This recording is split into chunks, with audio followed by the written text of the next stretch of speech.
Los Angeles, bura çoxu yaxşı həyat ümidi ilə gəlir, amma artıq bəziləri üçün ümidin yerini qeyri-müəyyənlik tutur. Çünki indi xəyallar şəhərinin reallığı biraz başqadır. Sərtləşmiş miqrasiya qaydaları və dəyişən ictimai münasibətlər.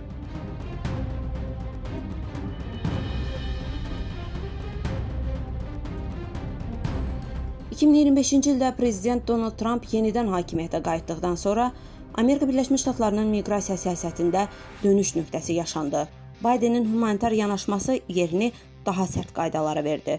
Məsələn, Sələfin humanitar parol proqramını Xələfi ləğv etdi. Bu isə təxminən yarım milyon miqrantın ölkəni tərk etməsi deməkdir.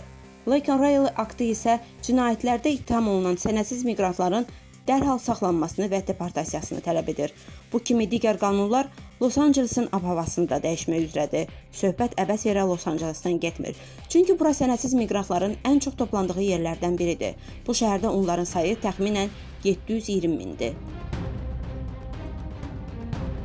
Son 6 ayda burada yüzlərlə ailə deportasiya riski ilə üz-üzədir. Miqrasiya ilə bağlı təzyiqlərin artması fonunda sığınacaq istəyənlər aylarla gözləməli olurlar.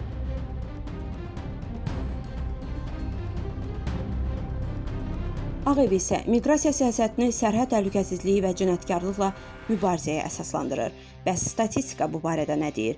2022-ci ildə miqrantlar Los Ancelesdə 392, 2023-cü ildə isə 327 qətl hadisəsi törədiblər.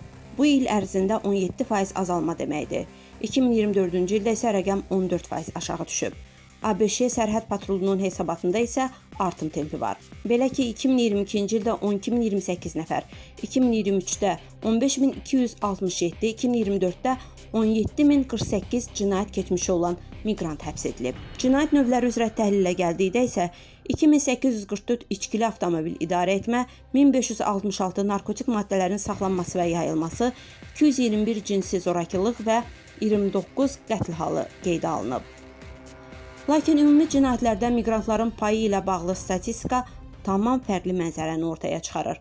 Hesablamaları göstərir ki, miqrantlar ABŞ vətəndaşlarına nisbətən daha az cinayət törədirlər. Texasda aparılan tədqiqatlara görə miqrantların zorakılıq və narkotiklə bağlı cinayətlərlə həbsi Amerikalılardan 2 dəfə azdır.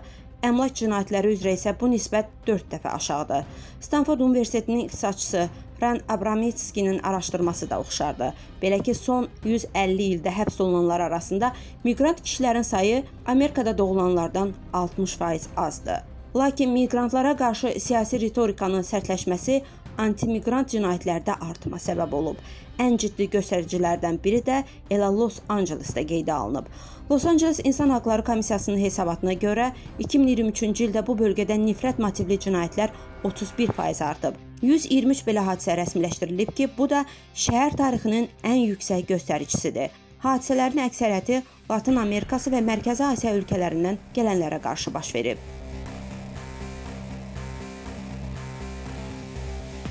İctimai rəy iki yerə bölünüb. Bəziləri sərt, bəziləri isə humanist yanaşmanın tərəfdarıdır.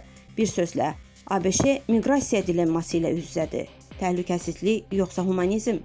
Görəsən hansı qalib gələcək? Ruqiyyə Nəcəfli, Humay Cəfərova, Mira TV.